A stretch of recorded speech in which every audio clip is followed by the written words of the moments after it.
hello, Degrassi readers, or whatever you want to say. Okay, all right. Degrassi readers, Degrassi fans, Degrassi supporters, Degrassians. I don't know. Okay. Because it's a book podcast, I always put in like readers. There was a part where I was going to say like Panther page turners, but when I Oh thought my of God, that, that's pretty cool. I realized that Page is Paige Michaelchuk, and then Turner is Okay. Dave Turner. So my Very brain good. was like, can't do that. Oh, all right. All right. I'm here. Take it away. It's your show. Okay. Hello, Degrassi readers, and welcome to Bruce Mackey's Library. This time we have a guest librarian, Mr. Perino. Care to say hi? Yeah, hi. I've never been at the Degrassi Library, but I'm happy to be here. I believe you would have the power to. You taught like 6 different subjects. You know what? You're right. I lost track, but well, I think they could have maybe had the Degrassi custodian, but that's something they didn't. Perino with a mop. Perino had a lot of funny props. That is one of my questions. Oh my So God. that's Okay. perfect. But I kind of want to start with how we got in contact and how we found each other. So I found you through Jocelyn, Miss Degrassi Mhm. kid. Yeah. And then I followed you. Right. And shockingly to everyone on Discord, you never asked me how I found you or why I started following you. You just followed me back. Oh, really? Yeah. Wow. I usually ask people why they want to follow me just to make sure, because sometimes the way it is out there, you don't know who people are. But when they say I like you and Degrassi, I'm a Degrassi fan. That's a good sign. And then I follow them just to see what you're about and make sure that you're a pretty decent person. And uh, just as note, I've had several people ask to follow me, and I reach out to them, and those that reply, I allow the follow and I follow them. But there are some who haven't replied to my message and their accounts are private. So if you're one of those people out there, please check your messages and then I'll let you follow me and vice versa. And that's how we found each other, right? I commented on something and then you You replied to liked. me. I liked, You right. liked the And picture of then, me holding up this book. oh, right. Growing Up Degrassi. Yeah, right. Okay, yeah. And then you led me to a link of a podcast you were talking about the Bruce Yes. Mackey story, which blew my mind. I was so moved by the words and all the history. I was just amazed, and it reminded me of my teen years growing up in Toronto. And I replied that way to you, and then you got back to me, and you were so sweet. And I thought, wow, what a sweetheart you are. You're a great person. I thought, well, let's see where this goes. I mean, I Here was we are. so nervous about sending you that episode because you're famous, you're in my favorite show. You're in the very first episode I ever saw of my favorite show. Wow. Yeah. Wow. Yeah. Yeah. And I guess my screen persona, Mr. Perino, can be intimidating at times. But you were brave enough to accept it, the challenge. I feel like anyone who's nice enough to Jocelyn to like be friends and follow back and everything, I was like, okay, he likes that I have books. If I don't try it, I can't say at least I tried. And Yeah, like that that's was it. my That's it goal. exactly. And you succeeded. Which kind of leads me to my very first question. Before you Uh-oh. listened to my podcast, what was your knowledge of Bruce Mackey? Zero. What? Zero. I had never heard of him, don't know who he was. And that's why when I heard your podcast, I was blown away. that was a fantastic story, and the whole connection. Because I remember Linda was working with Kit Hood. I didn't know who this Bruce Mackey was, and the history behind him. And he was in the East End of Toronto, where I grew up. So that was awesome. So yeah, I'm sorry I never heard of him, but thanks to you, now I know. That is shocking because in my mind, Linda has brought up Bruce Mackey so many times. Her book is dedicated to him. I know you're not much of a reader, which is why we're not No, discussing a book. that's right. I have many books lying around the house that I've started and never finished. It's my ADHD. I just can start things, multitask, and then oh look, a squirrel, and I walk away. I'm very funny that way. No, I have that problem too sometimes. Like, when I am reading, I need a certain kind of background noise. Like, I can't have a Oh, TV show on. I'm usually a digital fireplace kind of person. oh, really? I love a Wow. digital fireplace. I love listening to talk radio. That puts me asleep. Hearing people just ramble on, and I nod off. I do that sometimes with like podcasts, but it has to be something I've heard before. It's my Right, anxiety right. of it where I'm like, I'm scared I'm going to miss something really important if I haven't heard it before. Yeah. Well, let's hope no one nods off during our podcast. That's the I'll goal. give them, yeah, I'll give them a detention if they do. How about that? Well, in Allie's detention, you are reading a book, so that's wild. Yeah, and then you took a screenshot of that, and I mean, I totally forget so many of the things that little props and stuff, but some of it does stick with me. So I'm interested to see what you bring up, which because I love bringing back these memories. So I'm gonna let you lead the way. I think when we were messaging and you saw that screenshot, you said you didn't remember Perino holding a book ever. So I didn't Yeah, include any books in the trivia to like be super nice about it. they're very cool. But I took that screenshot because I made Degrassi book trivia for Jocelyn one time. Oh, okay. And I ended up not using it because they said a limit of 50 questions. And I was like, oh, I've got like over 200.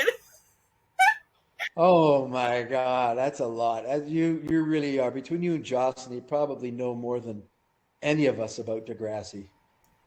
200 questions. That's amazing. I did a rewatch of every Degrassi episode ever just to make that trivia. Wow. I have a lot of discs. Well, not a lot, but I have a fair amount of discs of episodes that I've been in, but I've never gotten around to watch them. But between you and Jocelyn and Evie, sometimes you bring up these screenshots, and I went, oh, it brings back so many little memories, and it's so neat. That's why I wanted to sit down and talk with you and see what you can stir up in me again. You're so good at it. I mean, we were watching you on Discord last night. We were watching the episode where Jake and Eli build that sweat lodge. Oh my! Did that was I'm thinking of some. Was that inside or that was outside? No, that was outside. They built That it it did that outside.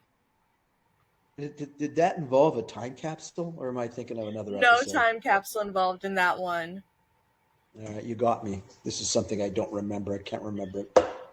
Oh, I'm getting so old. Oh Perino's my losing gosh. it. That was one of my questions. My mom had a question about if Perino was ever going to like lose his mind and quit working at Degrassi because Degrassi made him lose his mind. And I was like, I don't know. I don't think so. That's a good question. I'll tell you something. As I may have discussed this with Jocelyn, I was at a Degrassi social gathering, a party, and I was sitting down with one of the writers, and he said they were toying with the idea that Torino had a secret life, a side hustle as a mob assassin, a mob hitman. I And think I you thought, you said wow, this during Jocelyn's interview. Yes. yeah. So maybe if Perino wasn't a teacher, maybe he would do that. I don't know, but that would be quite interesting. Worth thinking about. What do they do if they weren't teaching? what do they do? I mean, you never even know what Perino does at home. I didn't have a home. Although one director said I had a wife and we were expecting a child, Yes, which and it was was like a difficult pregnancy. yeah, You yeah, mentioned this and in Jocelyn's episode, yeah. yeah, I was yeah, telling my that mom was about his. this.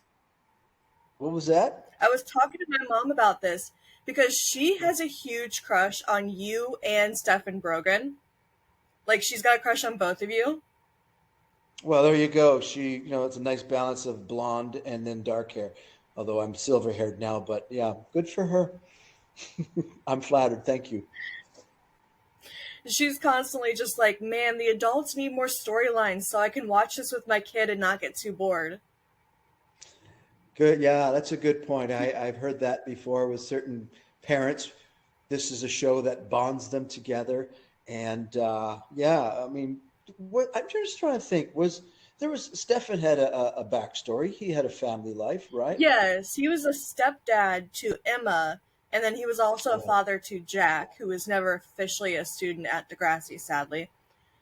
We had right. a different Jack, Jack Lean. Okay. Right.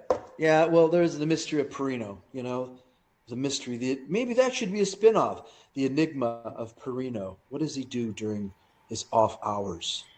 Yeah, Now sadly, you got like, me we thinking. never even got a Degrassi mini. I would have loved a mini of, like, Perino. What does he do at, like, a grocery store? What is he buying? Oh, that's fun. You mentioned a grocery store. There was a time right after that episode where I was really, really nasty. That episode where you finally saw Perino as some bully.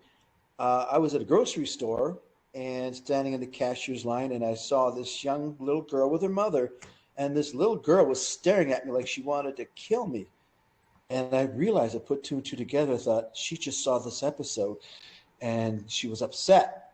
And her mother I heard her mother whisper to her, "It's only a TV show. He's not really like that." So I realized, oh my gosh, how the show can impact people in so many ways. And that was the first time I realized, wow, this show is popular. And it is. So there you have it. Sorry, I took you off track about a grocery No, store. that's completely. That is something like my mom's always reminding me. Like, Canada's not really like this, and I'm like, Canada is somewhere I want to go forever and ever. Like, I'm constantly saying I want to go to Canada one day, and she's like, it's not Degrassi everywhere. That's funny. Well, Toronto is. The city of Toronto is, and the inner city of Toronto is so diverse and so full of different people, different cultures, and a lot of drama, and I think that's the success of that Degrassi from the very beginning. It showed a humble working class background, kids with regular everyday problems, and not many other shows were covering those issues. Yeah. So Degrassi was huge. I mean, even you think about it now, like how long ago? 30 years ago, 40? They were bringing up topics that not even the adult TV series were tackling. So this was it's timeless, and hats off to Linda and her creative mindset for going there. It's phenomenal. So yeah, Toronto is the downtown core of Toronto is Degrassi. Trust me, you walk there, you'll see how it is. Welcome, come to the city. That is like my dream. My mom's only ever been to like Ontario and Manitoba. She's never been to Oh, Toronto. oh, where in Ontario was she? I think it was Paris, Ontario, around the border. Right. Well, yeah. Okay. Yeah. There is a city called Paris, Ontario, and there's also a London, Ontario, which is peculiar that we have these cities named after fantastic international cities. But wow, yeah. Well, I have never been to Paris, Ontario. I've been to London. So, well, if you ever head up this way, look me up. We can grab a coffee with you and your mom. I think we haven't been since I was like 2 years old. I have no memory of it, but I was born near the Canadian border in Mazzina, New York. Wow, that's not far from where my brother lives. Across the border, there's a town called Cornwall, Ontario, and my brother lives in Oh, that area. And he crosses the border to do a little shopping in Messina, New York, right? Wow. Well, there you go. There's our connection. Yeah, I have no memory of ever being to Canada, but my mom will bring it up, and she's like, "Oh yeah, you've been to Canada and you've eaten tiger tail ice cream at a Canadian Chinese buffet," and I'm like, I have no memory. Wow. I was too like, of course I Wow. don't remember. Tiger tail ice cream. I've had that once. That's pretty good. It's orange and it has like little chocolate stripes. Yeah, it's got like black licorice flavoring in it too. Yeah, that's what it is. It's a black licorice. I thought it was chocolate. It's black licorice. I don't know if that's around anymore. We've Wow. made our own before. My mom like is obsessed with it. It's one of her favorite things. She makes it? She's made it. Like we found a recipe online, yeah. And we Wow, don't even lucky have an you. ice cream machine, so yeah. It's really That's good. fantastic. She likes to add in licorice chunks. Hmm. She really loves the licorice flavor. It's wild. Wow. Fantastic. Wow. Okay. All right. There you go. So we're learning more about you and myself, which is Yes. fantastic. That makes So, me really curious. When you were a kid, did you ever go to Manitoba? Because I have a question related to this. no, I was in Manitoba in 1999. I did a movie there in Winnipeg. Oh, okay. So then you might not know. There's this strictly Manitoba thing called Orbit trash cans. Wow. I don't know what that is. What is that? Oh my gosh. Okay, so in my second episode, I discussed how the book Ida Makes a Movie, in that Hmm. book, the movie that the cat Ida made was about how somebody was dressed. But in the TV show, the movie that they make is about litter. So I did like a big deep dive on like the atmosphere of litter in Canada around the time the episode was made.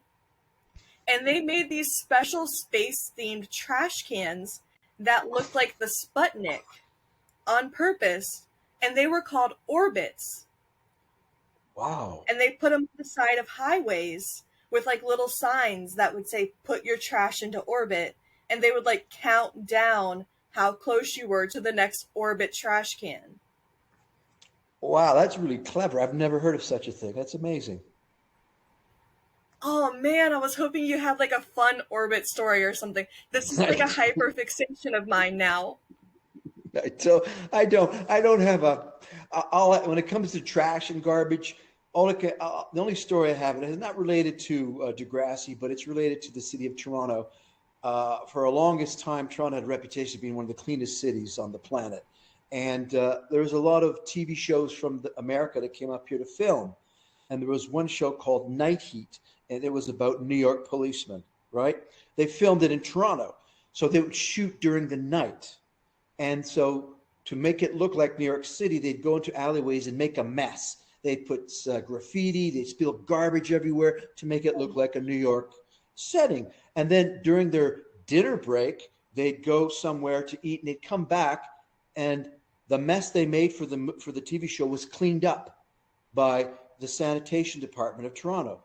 That's They just quick. thought they thought it was like a real mess. They cleaned it up, and then and the director said, "Oh my God, Toronto is certainly the cleanest city because these workers are all over the place. They just cleaned up our movie set."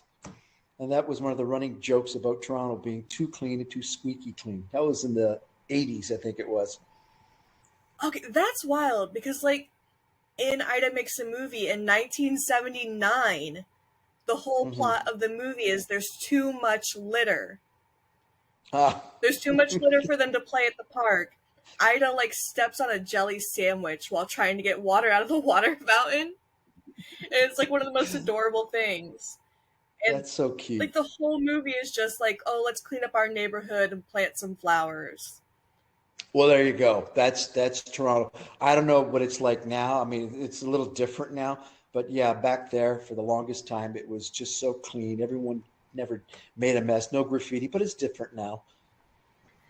See, it's wild because I, like, until a month ago, lived really close to a dumpster. There was a dumpster literally in my backyard as part of our Oh, rent. We got a free dumpster. Oh wow. Okay. Because here you can't use the public landfill unless you own land, but we rent. Okay. So we have a Wow. dumpster instead, and people would like walk through my yard with leaking trash bags. Oh my gosh, that's crazy. Oh, here's a piece of trivia, and it's related to Degrassi. Speaking about dumpsters, um, the studio, Degrassi Studio, Epitome Pictures back in the day. That's what it was called. Not far from there was a landfill, what's called a transit station, I believe, where people bring their garbage, where the city trucks bring their Yes. garbage. So on a certain day, if the wind was blowing one direction, we would smell the sewage and the garbage, Oh right? gosh. And on not far from there, there was a cookie factory where they made baked cookies. So if the wind was blowing this way, you would smell the beautiful baked cookies. So that was where the studio was. Where outside you go, oh, the wind's blowing this way, it smells like trash. If the wind shifted, cookies, and it was delicious. So that was a pretty funny story we used to enjoy up at the Grassy Studio, Epitome Pictures. And if you talk to anyone, they'll tell you the same thing. That depending on the day, which way the wind was blowing, it was either you smell garbage or you smell fresh baked cookies. That is wild to think how I've never heard that before, and I've listened to so many interviews. No one's thought to There you ask go. this before. Yeah, I live not I right now where I live is not that far from the studio, and there are certain days we can smell the cookies here. We don't smell the garbage that much, but the cookie smell is amazing. It's just gingerbread or shortbread. It's You can smell that in the air. It's just beautiful. But like I said, when we were filming, sometimes depending if it was a dumpy smell, we would not have our lunch outside. If it was a cookie smell, we'd go outside. That was another memory. Thanks for bringing that up. Are there days when you smell that cookie smell and you have a Degrassi memory based on it? Actually, yeah, I sometimes when I drive up to the college I teach, I pass the street where the studio is all the time. I will smell the cookies, or just the street's called Bartley Avenue, and I think it's called DHX Studios now. I can't remember. They've taken over Epitome Pictures, and every time I drive by there, it just reminds me of the days where I used to drive or I rode my bike to set. So the memories are always there. That is so beautiful. Like, I wish Yeah, I could drive by, and like now when I smell cookies, I'm gonna be thinking of Degrassi so much. shortbread cookies. That's the real smell you could smell, the shortbread cookies. Oh my gosh. Okay, so that makes me think of in Kids of Degrassi Street, there is a kid named Catherine and her nickname is Cookie. And in the book, Lisa makes the headlines. They reveal Yeah, that Cookie's nickname is Cookie because she liked eating cookies. I wonder if there's a connection. Well, who doesn't like eating cookies, right? I I know it's so strange. Like that's such a common food to love. When I was a kid, my nickname was Stir Fry because I liked eating stir fry. What specific stir fry? Oh, stir fried vegetables and chicken and all that sort of thing. All of it. Like shrimp stir fry, chicken stir fry, just plain veggies. It was my favorite food. So, It is fun. I love stir fry. Get to walk out and throw vegetables on it and pieces of meat. Yeah, it's so quick. Do it all together. It's really convenient. There you go. Maybe that's what Perino liked to eat was stir fry. well, I was gonna ask you what is your favorite cookie? What was your favorite cookie smell back in the day? Well, shortbread Shortbread, for sure.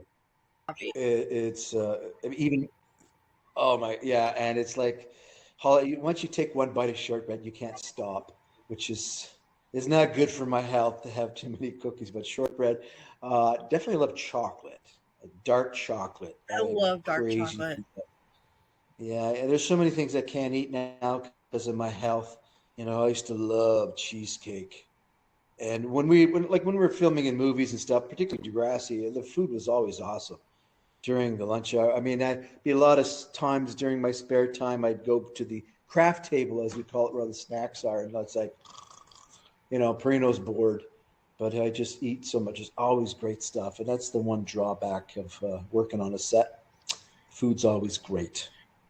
I think that's what Jocelyn said about the one time she was a guest in the hockey Hmm. episode. She kept saying, "Man, the craft table was amazing. I didn't need to pack my own lunch, but I did." Yeah, it's. I used to sometimes when I'd go on set, I'd be finished in a few hours, right? And it'd be lunch would be just to be served, so I just go in there and take it out in a takeout carton, throw it in a bag, tie it to the back of my bike, and ride home and have my lunch at home. Yeah, because some of your scenes are so quick. There were episodes that, like, the Internet Movie Database was like, "Oh, Perino's in this episode," and I'm like, "It's just his torso." Like that, I didn't even notice that was Perino. And my mom's like, "Yeah, that's Perino. I recognize Sure, his your mom would. back." Yeah, yeah, yeah. Your mother's very good. She knows my body parts. She knows my backside, and she knows my. Yeah, I am. Yeah, there was so many. Yeah, a lot of the times I just pop in and say a few lines, but I had so much fun doing it, and particularly when the writers started to catch on that I was a miserable, grumpy guy, they put me in awkward situations just to see Yes. how awkward it would be for Mr. Perino. Let's throw a coffee at him. Let's have a student bring a pet pig to class. What about someone lactating? Oh my gosh, let's, so many different things. Spill something on his shoes. It was a lot of fun. They were, I mean, small as the scenes were, I looked forward to each one of them. And it was a great time. I miss it. I miss the kids, the talent, the people. It was great. Do you ever watch an episode of Degrassi that you're not in and just be like, "Man, I wish I was on set that day"? Yeah, yeah. There's a couple of episodes I've seen. What was the one? Was there? Who had the house with the swimming pool? Can't remember. The Hollingsworths. Yeah, I think there was something there at the pool. I thought, and we did a big cast and crew photograph by the pool, and I don't know what came of that picture, but I wish I could have been more involved in that way. In the pool parties or some of the crazy stuff. And there's graduation, the prom, Ooh. that kind of thing. I wish I could have been involved in some of those. I think I was involved in one. And You there were was a involved dance in or one something. of them. There's a Yeah. scene where Maya and Zig are at a school dance, and you go over and tell Zig that you had to search his locker for drugs because Oh my Miles god. told you that there was drugs in his locker. And that, like, kind Yeah. of kind of mimics a scene where Sean had drugs in his locker because, what is his name? Peter Stone. Peter Stone put drugs in Sean's locker while Hatsalakos was the principal and Hatsalakos was his Oh, mom. So yeah, she had all the combinations and he just put drugs in the locker. So oh it my mimics god. that exact scene. But normally Perino wouldn't be the chaperone for a dance. The other time is when Marco is the student teacher and you're talking to him about your first day teaching and you said you brought a guitar. Yeah. And I like, was I wasn't friendly to him, was I? I think you did your best. Students at Thank you. Degrassi really tried to pull one over on him. Holly J and Declan specifically. Right. That's right. That's right. He was, and I was trying to tell him not to get too friendly with the kids. Yes. Oh, that's right. Yeah, I like Adamo. Sweet guy. I think that led me, like, my mom had a question that really Hmm. shocked me that I always thought of as well. Perino seems to have a liking for music, specifically the Beatles line Oh, with uh, Delmar, who played Danny, and I don't know Jared's get to actor's yeah. name. You got yeah. Mark Donato. And the question was they were fighting over a girl or something like They were that. fighting over a And girl. I think her name was Vanessa. yeah, and I said, "Oh, sounds like you have a Yoko Ono." And he goes, "Yoko Ono? Yeah, she broke up the Beatles." Beatles? I said, "Look, work it out, get together, something like Come that." And together. yeah, they were come together. Yeah, there were lines. Yeah, that's funny because yeah, I'm a Beatle fan. There's I remember back in the days in high school, I was dating a girl who was a big Beatle fan, and that's some of the things I learned to appreciate. But yeah, I guess Perino's a Beatle fan. That's what I was Who knew? curious about. You're a Beatles fan, but so is Stephen Stone. He mentions the Beatles in his book, Whatever It Takes. That was the first Ah, rock concert he ever went to, was a Beatles the one. Beatles? Yeah. Wow, So I was that's always really amazing. curious if it was more him or more you who came up with that line. No, it was the writers. I wish I was that smart, but the writers are very clever. And Stephen Stone, as I understand, perhaps you know this, and he was an entertainment lawyer, and I Yes, think he represented some great musicians from Canada. So his knowledge of music is probably endless. But it is. I I read wonder. his book about, I think I listened to the audiobook about 6 times, but I've also read the ebook twice, and now I own a physical copy that I haven't read yet, but that's our next Degrassi book club, so I'm really excited for it. Well, that's the when you think about it too. A lot of the episodes were named after song titles Yes, for the longest time, which is pretty cool. like all of TNG are song titles. That's why like Yeah. my mom was really curious about this. She's like, "Oh my gosh, where?" Because my mom is a huge Beatles fan too. Sweet. Oh, that's amazing. My family and I are going to England this summer for the first time ever. So maybe we'll Yeah, take in Abbey Road, Liverpool. I saw that on your Facebook fan page group. Oh, yes. Well, there you go. Because there are some people who are supporters, friends of mine that are in England, and they've been here a few times through other shows I've done, conventions and such. And I'm just letting them know because I may meet up with some. There is a gentleman who runs a podcast, so I might do it live with him. Oh, that would be That's so why I did it. cool. Oh, I hope it works out. I've never been. I don't know how far they live from where we're visiting. It's my wife's aunts and uncle who lives there, and so I don't know. Much like you coming to Ontario, you don't know where the cities are compared to Toronto. I don't know where they live, and we'll try to work something out and try to. If I was to ever to go to South Carolina, you're in South Carolina, right? I Or am in North South Carolina? Carolina, a very small Yeah. town. If I was ever there, I'd say, "Hey, where are you, Sierra? How close are we? Can we go for a coffee?" So I wouldn't know, and you would say, "Oh, you're probably 19,000 miles away." So I have no idea the size of your state. England's the same way. I will say, like, my brother and I live in the same state, South Carolina, but he's 3 hours away from me. Wow, so it's a brick state. There you go. Yeah, it's kind of wild. Like, my town is so small.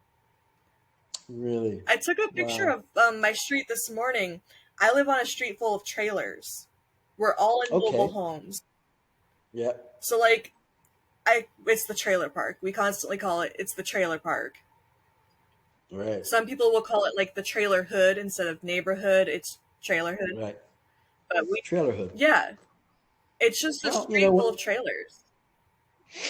Well, I'd probably feel at home because sometimes when I'm on set, we have trailers. That's exactly what it is. It's like a 2 bedroom, 1 bath little trailer, just a little thing. And it's an eBay store and a home. And that's your dog in the background. Yes, it's Daisy. She's taking a little nap. We walked for Oh, 1.5 miles today instead of just a mile. We also wow. did some yard work, some raking. Wow. Nice. Very nice. I got stuff to do too. What else would we talk about? We're talking about so many things here. Let's bring it back to Degrassi. Oh, okay, you want to bring it back to Degrassi? Okay. Because I was going to So, ask you, what is it like running that Facebook group? I don't do much on it. I just occasionally, if I come up with an idea that's related to my career, my Okay. acting career, I'll post it. Or as you saw, that I was going to let people know in England that I'm coming there. So it's related to that, to my career, the work I do as an actor, and occasionally people ask to join, which is fine, and I do that. Once in a while, someone will post something that a screenshot from a show I've done, they'll throw it on there, which is all great. It's not something I run on a daily basis, but it's there in case I want to share with my those who support my work, and it's separate from my personal Facebook page. Okay. Because that kind of leads into Evie's question. She wanted to know what it's like to interact with fans online. So maybe you have some from the Facebook group, you know? The interaction is amazing. I mean, I just what really moves me is that it's a show that I contributed a minimal amount to, and then when I touch base with someone like you or Evie or other people, it's amazing how that show has impacted them. That's the part that really, and that's why I'm very receptive to it, because I watch. I mean, it's just, as an actor, you're in the entertainment business, and without an audience, you're not entertaining, are you? So it's Yeah. important to, yeah, it's important to be aware of who you're entertaining and how it affects them, and be very conscientious of it. I mean, I think back about that little girl who was upset that she saw me in real life and thought I was a real life bully. I wish I could have, had the time to talk to her and say, it's acting, it's pretend, but the stories are told are important, that Yes. we be as honest as we can, because the impact on people's personal lives is something we're not aware of until we actually interact with you.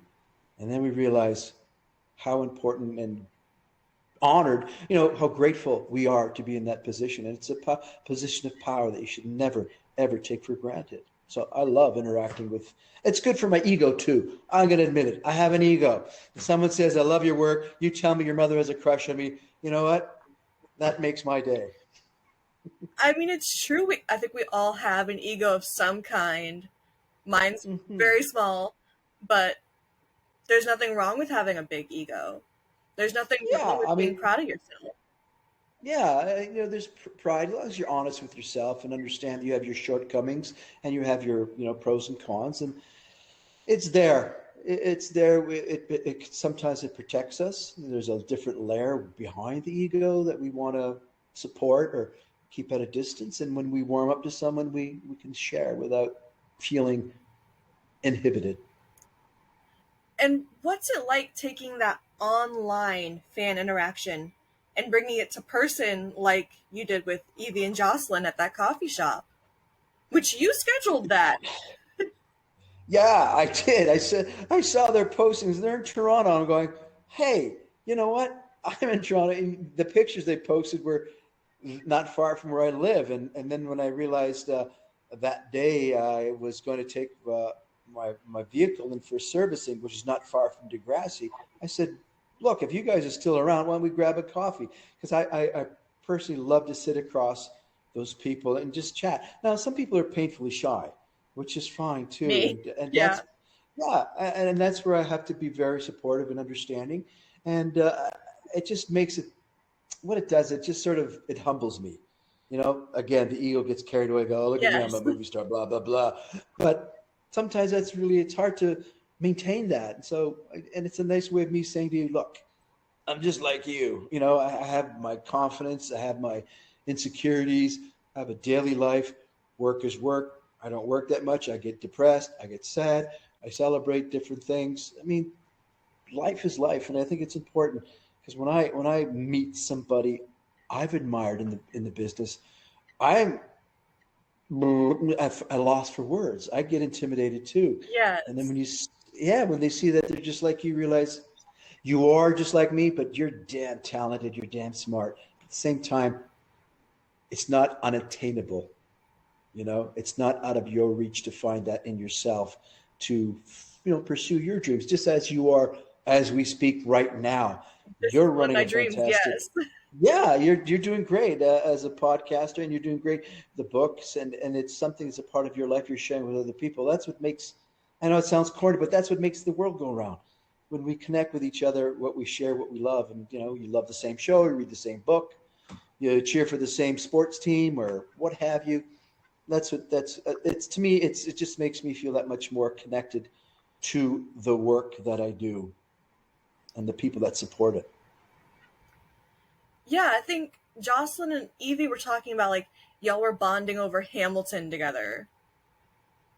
That's definitely an Evie thing. Oh, you mean the musical Hamilton? The musical Hamilton, yeah. Oh my God, That yeah, two that hour was. long opera. I've never seen the show. There was a different topic that we're talking about, and I don't want to go into it because there was a local art school that was trying Oh. to they were trying to convince the producers of Hamilton that they wanted permission to do the musical at their school, and Oh. they posted That's very themselves. um Pardon, they put it online. They put it on YouTube yes. before the show left New York, and the producers of Hamilton slapped their wrist and said, "Get that off YouTube right now." I'm I've never very seen. shocked something like that never happened on Degrassi. Because, like, Romeo and Jules the musical, I've looked for the music for it on Spotify and stuff, and I'm like, I can't find it. I love this music. I'm not a huge musical Oh, fan, but that one always gets me. really? Yes. Oh, well, that's a funny scene. Speaking of musicals, that was a funny scene with Anna Golia, where Yes, she was Zoe. man, Zoe fantasizing that she was in Wicked. And again, that was one of those things where I loved it. I was sitting staring at her. She's off in La La Land, and I said, "Hello, hello." I To think me, we're I love we're stuff like always that. talking about her. She has great chemistry with everyone, even throwing the coffee on you. It's like this magnetic scene you don't want it to end. You want her to do it again and again. She's just so good Oh, at it. so you want me to? You want her to drench me with coffee? You see, there you go. Perino is the guy you love to see being humiliated, and I love that. And Anna, I love her. She's such a sweet young lady, very humble, very professional. She's very talented. She can sing. Yes, We follow each other on Instagram, and she is blossoming and quite the fantastic young woman as a singer. And she did a movie a while back called The Cuban, which I didn't get around to seeing, but she's out there. She's one of those people from Degrassi. There's so many talented people on that show that came and went. And, occasionally I see some of them out there and I go, wow, it's just phenomenal how they gathered that kind of yes. talent on the show. I think that's something else that Evie was asking. Which actors like really surprised you with their talent when you worked with them? All of them. All of them. All of them. Really, all the ones I work with, each one of them had their own little something about them that's so wonderful. Like, I'm thinking of Becky. Was it Oh, Becky? Sarah Uh, Fisher. Yes. yeah, Sarah and the late Dave Turner, like Jamil. Was it Oh my Jamel gosh, Jamil Fish. Fish, I think. Turner? Yeah, he played Dave Turner on the show, and that's I always confuse the names, character names, and their real names because Oh they yes, show up that's and gotta happen all you the know, time. and they were all so sharp. Melinda, right? The Oh, Banduri. Ali Bandari. Yes. Yeah, I mean, she's so funny. She is so quirky. We had a fun time on set. She was always very spicy and really quirky. I really loved her a lot. AJ, I don't know his character name. Was that his character Connor. name? Yeah, yeah. They all have their own something, and that's a great tribute to the casting people at Yes. Degrassi for handpicking these characters. So many of them had so much different flavors, and you know, everyone was talented, everyone was present, everyone was just so professional. And I was just like every year I'd go, wow, where do they get these kids? I mean, that's wild because they started out non-union, as you'll remember from Degrassi Yeah, Junior High, where your yeah, very first scene was fixing a car. yeah. That's wow. That was quite the experience. I mean, it was like I was in a comedy troupe at that time, Second City, which and we were touring the country, and then somehow I read for this role, and I remember showing up on set, and this is so humble, so honest, and I forget the actress's name, and she was LT. LD Oh, we Lorraine froze up. Delacourt, Anyway, played by Amanda Cook. One of my favorites. One of my favorite okay, you're back. characters. Oh, Yeah, did I and freeze? pardon me. Did I freeze or Yeah, something? You froze up for a little bit. I kept talking, so hopefully you still have Oh, it okay. recorded. So I was saying, her name is Amanda Cook. She played Lorraine Delacourt, which is LD. She's one of my favorite characters. I have a Oh, very wow. Yeah, interesting and she fan was so theory about sweet. LD. Oh, yeah. Where is she now, I wonder?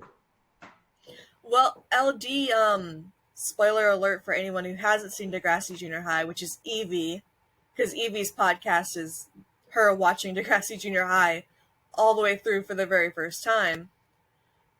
Um, LD gets leukemia and gets written off the show because her Oh, leukemia leads her to, I think she goes to school on a cruise ship or something.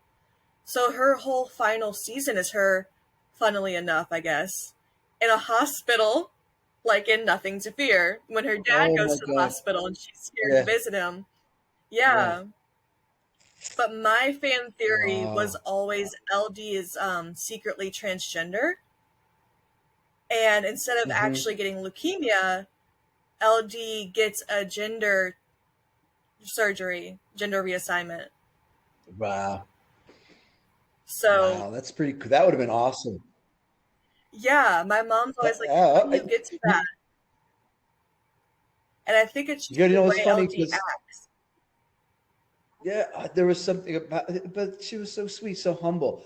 I mean, I loved that day working, just a couple of days.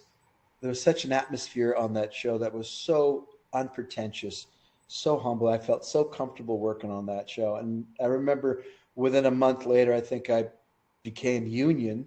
And that's when they called me, said, come on back. We want to bring back Jeff. And I said, oh, I'm union. And they said, oh, sorry. I said, because who knows what the trajectory of that character That's could what I have was going been. to ask you. What do you think Jeff's storylines were going to be? Because I have a fan theory that Jeff was a transgender elder and that a lot of the, Oh, you've been living in your own apartment was like code for, oh, you've been transitioned. That Jeff was FTM. That was my fan theory for the longest time. So I'm like always curious, is that, I don't think it's something they would have gone for, but I wish they would have. It goes there. well, okay. So, but back then, like you thought of that now, like back then, would you Yeah. have thought of that in the late 80s? You know, that would have been outrageous. I don't know. I wasn't even a thought in my mom's mind in the late 80s. Yeah. Okay. So let's compromise. Here's what I think. I think Jeff had a secret life of being in drag shows. I would be okay with that, like a drag king. Yeah. Oh yeah. Yeah. I would have done that. I love doing that. You would have done There's that? a Oh picture. my gosh, I love Oh yeah. that. There's a picture of me floating around the internet with a cup of drag filter, had a big crown or queen with jewelry and lipstick. It's out there. Maybe I'll send it to you.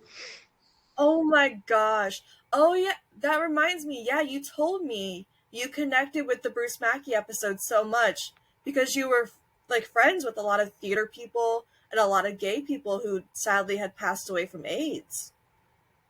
Yeah, when I worked downtown Toronto at a concert hall called Massey Hall for about 10 years, and I was constantly down there. I went downtown Toronto. The Yonge Street is the main strip downtown. It's apparently the longest street in North America. Wow. And yeah, and the clubs down there afterwards, we'd go to music clubs, we'd go out partying, whatever. And by the time, so I was exposed to, in the village, the gay village was a couple of streets over. So I used to hang out down there a bit. And because of the theater I was involved, a lot of my friends were all over the place with their extravagant lifestyles. And I participated in that myself. I mean, it was back in the days of glitter rock. Maybe your mother recalls that with, David Bowie, Lou Reed, all Oh, that, New York Dolls.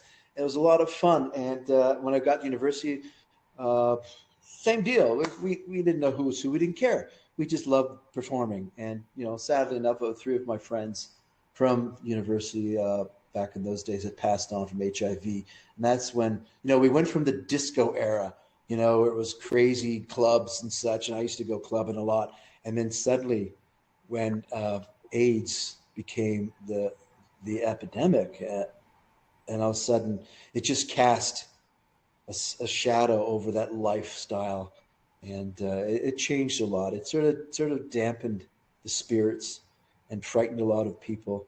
But it's a turnaround. I have friends of mine who now are living with HIV, and there's drugs in that keep them going. And for the most part, things are back to normal. We hit, COVID hit us hard too, but now the Pride Parade is as big as ever. A lot of, I mean, Toronto's like that. We have Pride Parade. We also have Caravana, which is not called Caravana anymore, but it's more of the Caribbean celebration of their culture here in Toronto. Every street, every summer has so many things going on. That's the beauty of Toronto. All these, whether it's Portuguese, Italian, Chinese, Japanese, Filipino, all of it, Jamaican, everything has it. Toronto is that, just as it was in Degrassi. It is Degrassi. Toronto is Degrassi. I think that's kind of wild because like the very first episode I saw was Adam in My Body is a Cage. What was that episode about? That's when Adam binds down his chest on screen for the very first time. That's the first 10 Oh, seconds I saw of Degrassi. wow. I found it completely Wow. by accident, just scrolling through channels. Our first time getting cable in about 4 years. Because I grew up single. My mom's a single mom of three. Wow. Yes. Wow. That's an episode of Degrassi right there. There's for Degrassi, I relate to multiple parts of like different characters. Like I'll Hmm. relate to Claire because she has divorced parents and her dad Right. cheated on her mom. That's my story right there. Amazing. Oh my gosh. That makes me think of a question your fan, the fans could have asked me was what character, because I've asked this of Linda years ago. Linda, of all the Degrassi characters, which one does she identify with? Now I'm going to put that question on myself. I And I'm know thinking about, who Linda relates to. She's said it before. She relates to Lucy Fernandez. Yes, from Degrassi Junior High and Degrassi High era, played by Anais Granovsky. And I've listened to Anais Granovsky's memoir. It's such a good yeah, read. It, really, the wow. audiobook is a preferred method if you have ADHD, which I know you do. Okay, I'm going to make note of that because I know who that actress is. But that's amazing. I'm just trying to think about. I'm a combination between Turner, Dave Turner, and who is the? Did someone get stabbed? What kid? That little kid? Not the guy. Well, there's a bit of Mark Donato. I can identify with him, and then the Are little you guy. thinking of JT? James Yeah, Tiberius York, yes. He that's when I was in grade 9. I was like him, ninth grade. That was me.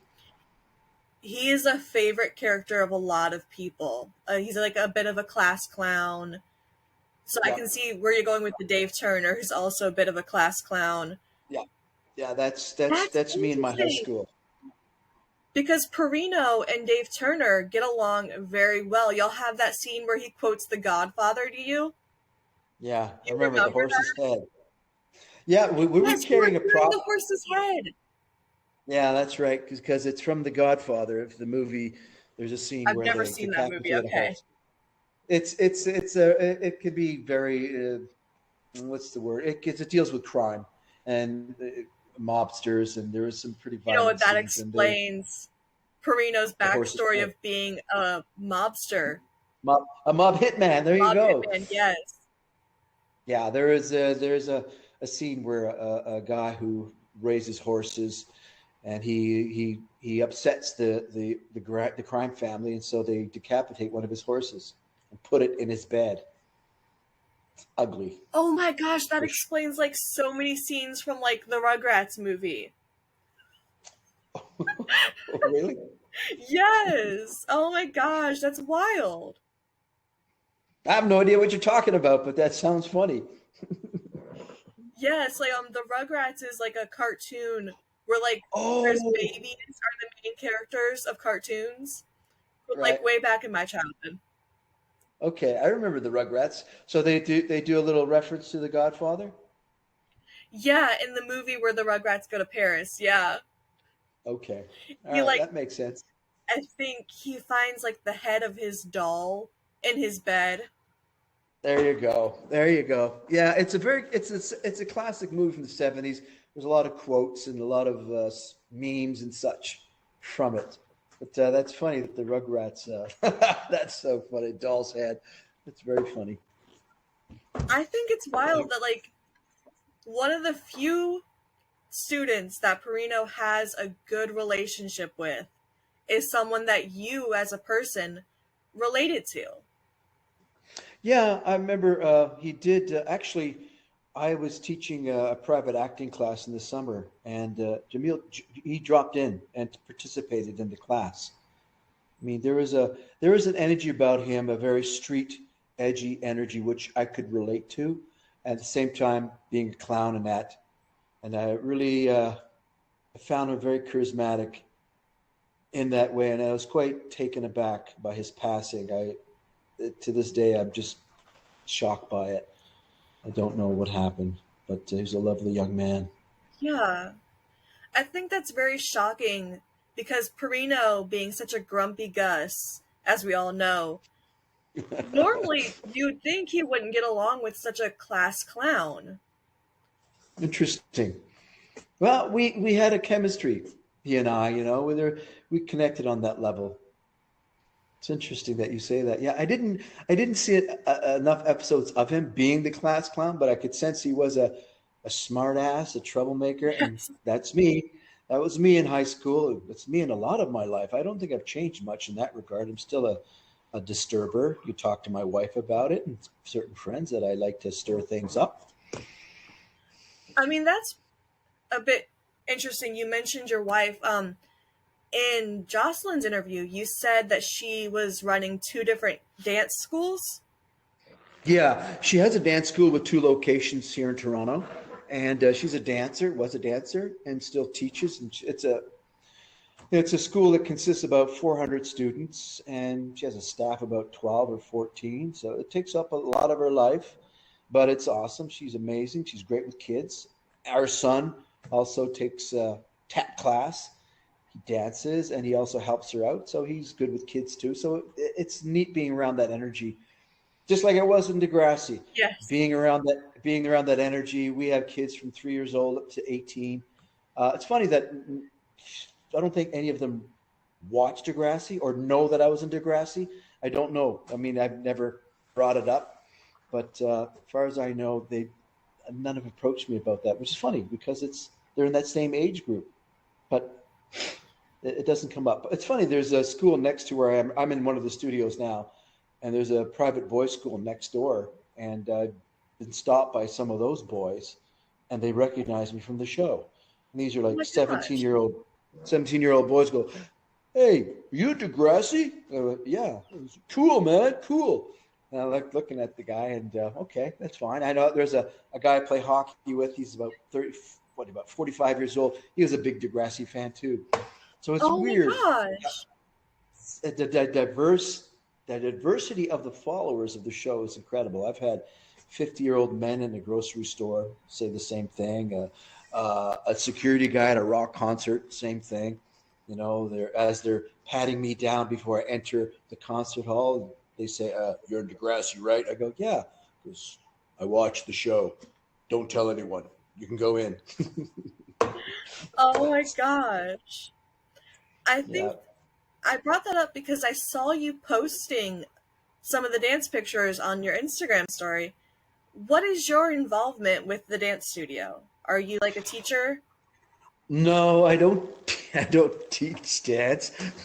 My wife laughs at me when I try to point my feet. So it's like, if for those of your followers that are into ballet, you have to have your feet a certain way. But I have hockey feet, as my wife says, because they're fat feet. They're good for balancing on skates. But Oh, uh, I, s- I support her. I do maintenance work. I run errands. They run out of paper towels. I go get it. I give her emotional support when she has issues with some parents or a child, and I just give her my feedback. I run errands. And I, of course, I look after my son as best I can when she's busy working, and that's basically how I support her. In that, that's what you saw. We posted that was us during COVID. We would Yes. do these family dance videos together just for fun, and it came up in my memories, and so I posted the Ah. still shot.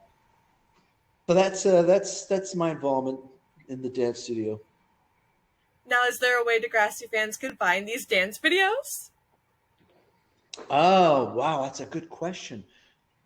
I'm trying to think if I posted them on YouTube or not, but I mean, I could figure out maybe put them on YouTube or send you the link or something. We'll see.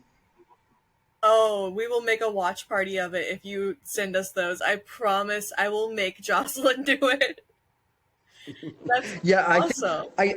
I did post it on Facebook way back when, but because we were dancing to music that wasn't ours, it was Bruno Mars, I think. So Oh, Facebook said, we're gonna have to mute that, and yeah. unfortunately, but maybe I could find another way to send it to you. I'll try to look into it, send it to you, or Jocelyn, one or the other, and get a kick out of it. It is funny to watch my son because he was 8 years old or 9 years old at the time.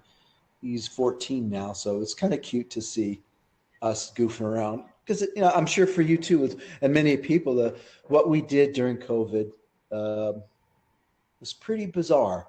We felt isolated, and we did our best to pass the time. And that was one thing we did. We danced a lot, and my son did these little COVID reports.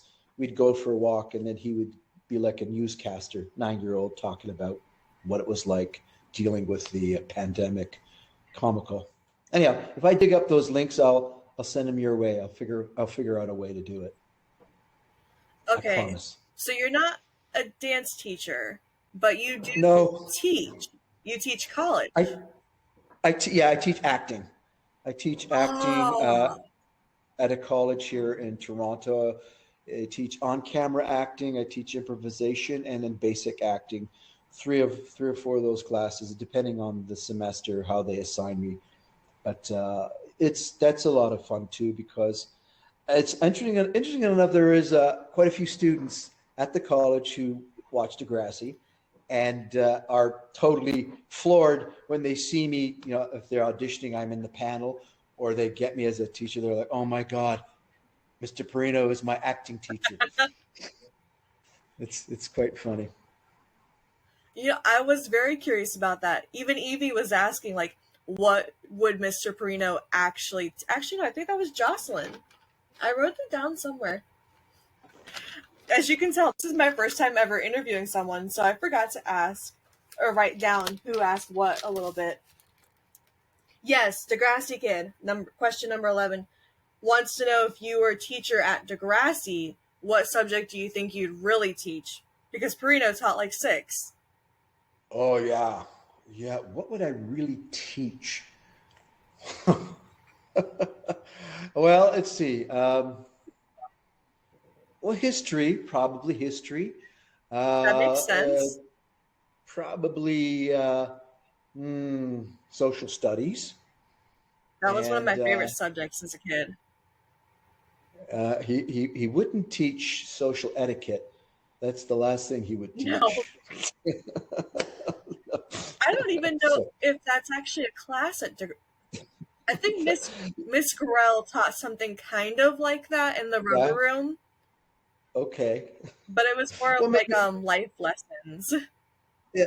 Well, maybe if there was something like a after school club, what would Perino Oh, do? that's such a good Well, question. Like, cause Snake had well, the yeah, environmental club. right. Oh, maybe Perino would have the archery club. I Oh, don't, do you do any archery? no, but it'd be No. something I'd like to try. Just put something sharp in my hand, or knife throwing club, or rifle Oh my range, gosh. It or does make sense. Perino has a lot of props. props. Yes, and a lot of aggression. Or that would be funny. Perino teaches ballet. Honestly, that would be such a like 180 from the Yeah. Grumpy Gus that I'm like, oh my gosh, yeah, that would be really funny. He teaches ballet and he teaches modeling, runway work, and makeup tips with Mr. Perino. Oh my gosh, that'd be so fun to see you and Lola doing makeup videos together on that vlog Yeah, channel. that'd be fun with cucumber slices on our eyes, tea bags, and mask, one of those mud masks. Yeah. How do you keep your skin so soft, Mr. Perino? Well, I use Lola's lavender lotion. There you go. Oh my gosh, that'd be so fun. I think we're always writing fanfic kind of on the Discord. And I think there was one where now it's not Lola, it's Shay. She's in an MLM, multi-level marketing company, Okay. Wow. which shocked me that it was Shay. But it would be really funny if Lola started one with her lavender and Mr. Perino's in the makeup video. This is a fanfic now. Right. There you go. The before and after. Mr. Marino's all rough, and then we just get him exfoliating and put on the lotion, the mask, and the cucumbers, and he'd look beautiful. A whole makeover, a Perino makeover. Honestly, I would like die to see that episode. That's the reboot right there. That's how we start the reboot. That's funny. That'd be funny too. And something went wrong. You know, he was trying to cover the grays in his hair, and then Oh god. something his hair started falling out. And, oh my gosh, Perino's gone bald. This is horrible. I could see it. You reach out to Lola for all of her colorful hair dye, Yeah, and it goes wrong, and she like dyes you pink or something because she's always mega colorful. that'd be awesome. And then some of the hair falls out, but we leave it in the middle so it becomes a multicolored mohawk. That is some. I could see Degrassi having a teacher like that. Like they started with Yeah, Spike and her wild hair, yeah, and like I think one of the fan theories that Evie has is that Lola's hairstylist is Spike. that makes sense. That's perfect. Like the generational tie right there. Yeah, yeah, that's for sure. Oh, wow. That's amazing. Okay. And I think Amber was curious, what would Perino do if he was principal for a day? Oh my gosh. Principal for the day. Well, I don't know what the writers would do, but Tom, I would make it a pizza party. Wear your pajamas, bring your pet to school day, pizza party. But you know what? Since it's Perino, well, what would Perino do? Principal for a day. Oh, wow. I'm really drawing a blank. I'd be nasty, probably, wouldn't I? I would make sure everyone gets their work in on time. Maybe I'd have a contest. In 500-word essay, tell us why you love Perino, and the winner gets a free trip to Italy. I mean, the whole class goes to Paris. Oh yeah, I didn't know that. How Wait, come I didn't get to you go to weren't. Paris? Yes, you weren't on that episode. They didn't actually go to Paris, but they turned the whole back lot with like green screens into Paris. Yeah. Allie goes, Claire has her cancer. This is when Adam's running that summer camp, and sadly he passes because he's texting and Oh, driving. One of my oh least favorite wow. episodes ever because I wanted Adam to live, of course. He's like my favorite character. But yeah, Oh, Perino's not in that one. That's probably one of the ones when you're like watching and you're not there. You're like, I wish I was on set that day. yeah. What we could do like a Perino. Perino falls down the stairs, gets in a concussion, and he goes into a fantasy world that he's trapped inside the school. And when he recovers, he's actually trapped inside the school. He can't get out, and all his nightmarish demons come back to haunt Oh him. my god. It's sort of like a Christmas Carol where he's the Ebenezer Scrooge, and Yes. he meets all these ghosts from students past that he was horrible to, and he decides to change his ways. So by And the that's time the how he next, becomes friends with Dave Turner. Yes. there you go. And he sends Dave Turner out to the market to get the biggest Christmas goose ever. Merry Christmas to everyone and a Happy New Year. Mr. Perino has been transformed. Honestly, I would love that. I love holiday episodes. That would be awesome. Did they ever do a Christmas episode? Very many, yeah. Actually, there's a Christmas episode in Kids of Degrassi Street where actually they had like a whole run of Christmas episodes because they had like 4 episodes that ran from Thanksgiving to Christmas for Kids of Degrassi Street.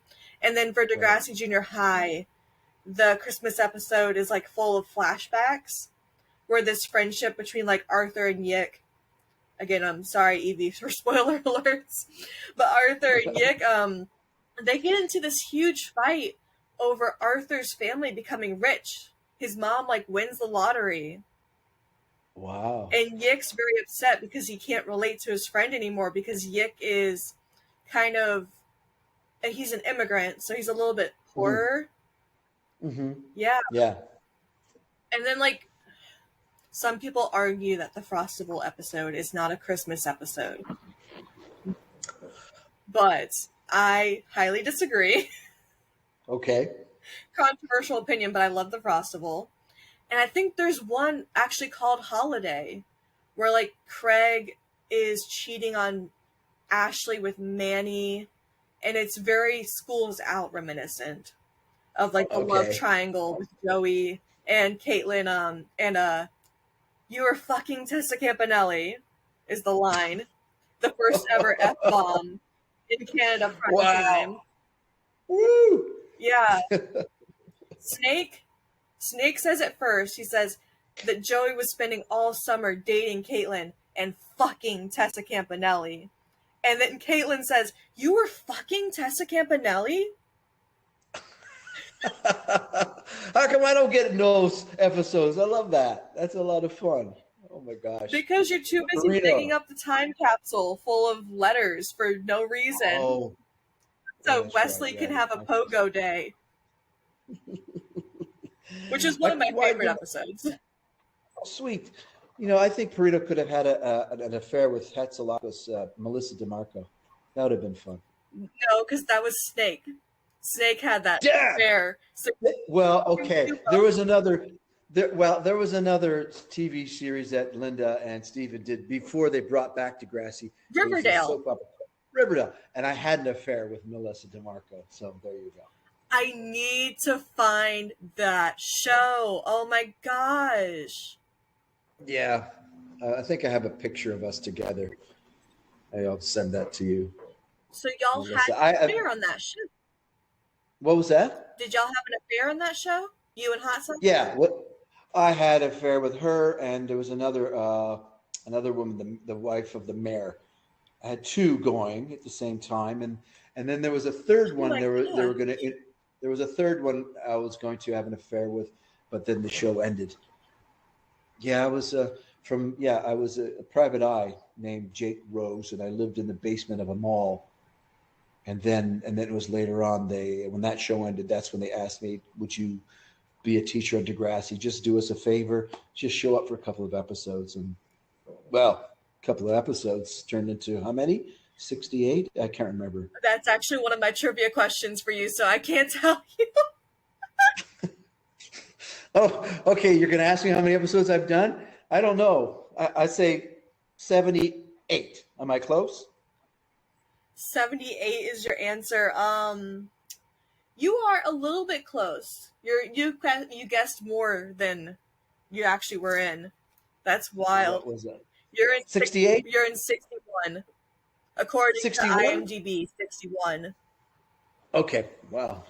That's a lot of Perino. Well, it's not all Perino, of course. The one Jeff. And then Oh, right. there's 52 TNG Perino episodes, and then 8 Next Class. I did 8 of Next Class. Wow. I gotta start looking at these and digging them up just for fun. They're all on YouTube right now. I was watching them this morning. I was shocked they're all on YouTube. Someone put them on there. Wow. Yeah. Under what, Degrassi DNG, Degrassi Next Generation?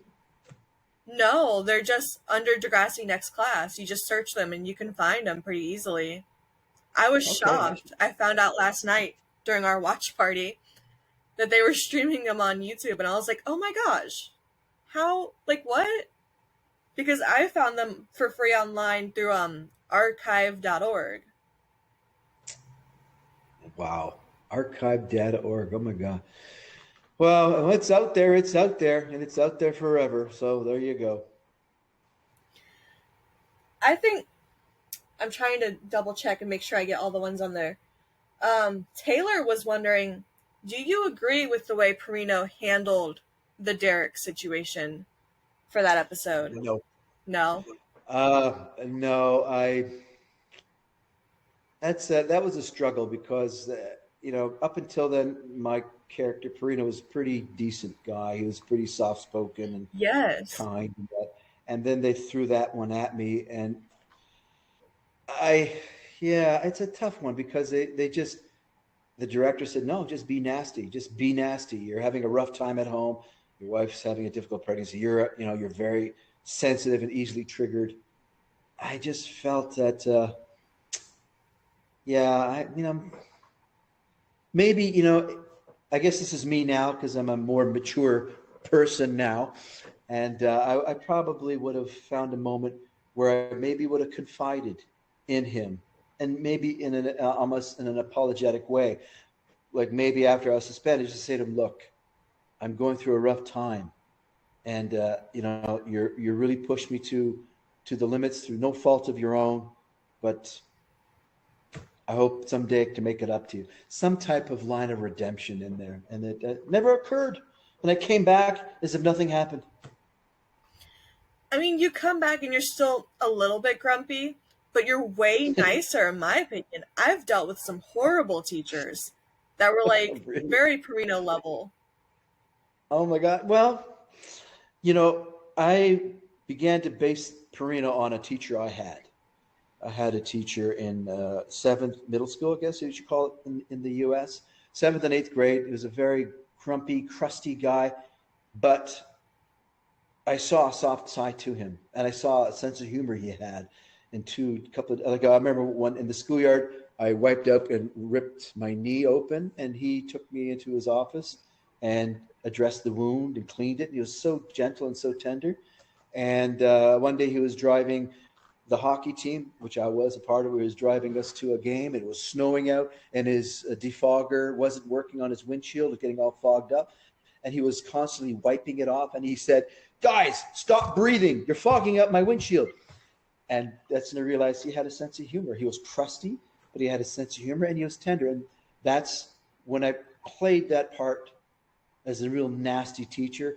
After that, I was struggling to find different opposites, to find the other side, try to get that tough love, or however you want to word it, so that he was a fuller, richer character. And I think thank you to the writers and the actors that we did find that, and that's what made me proud. It wasn't a major role, but it for what little bits I did, it made me proud to find a character arc, as we called it in the business, to find that yes, he is nasty, but he has moments where he cares, and through it all, there's something there.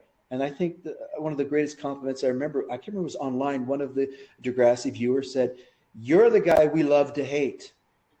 Yes. And as you said, I've had a teacher just like you.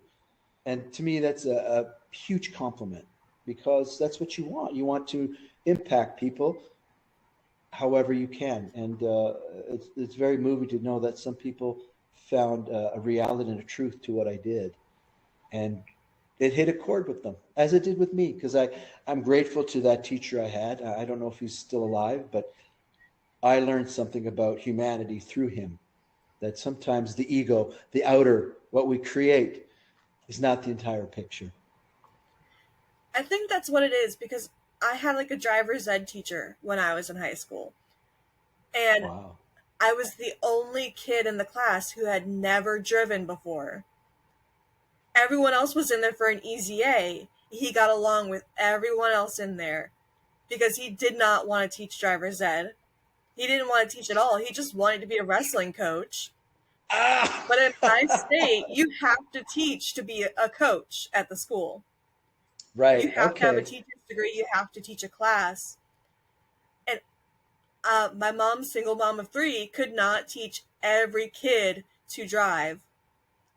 My Right. dad did most of the teaching, but my dad and I did not get along. He's Okay. homophobic and racist. Okay. That's a tough. That's a tough one there. It's a lot. Yes. It's a lot for him to overcome and be a better person for sure. So I have a big fear of driving. You have no way to control Oh, all the other cars around you. So yeah. trying to get over that fear with a teacher who was like eating egg salad sandwiches and blasting country music while you're driving. Oh, that was the worst. And he would Oh always God. yell at me like, "Oh, no, you're not driving properly. Like you're too tight on the steering wheel." And I'm like, "I'm gripping on for my life here." That didn't help, did it? Telling you that you're too uptight and all this.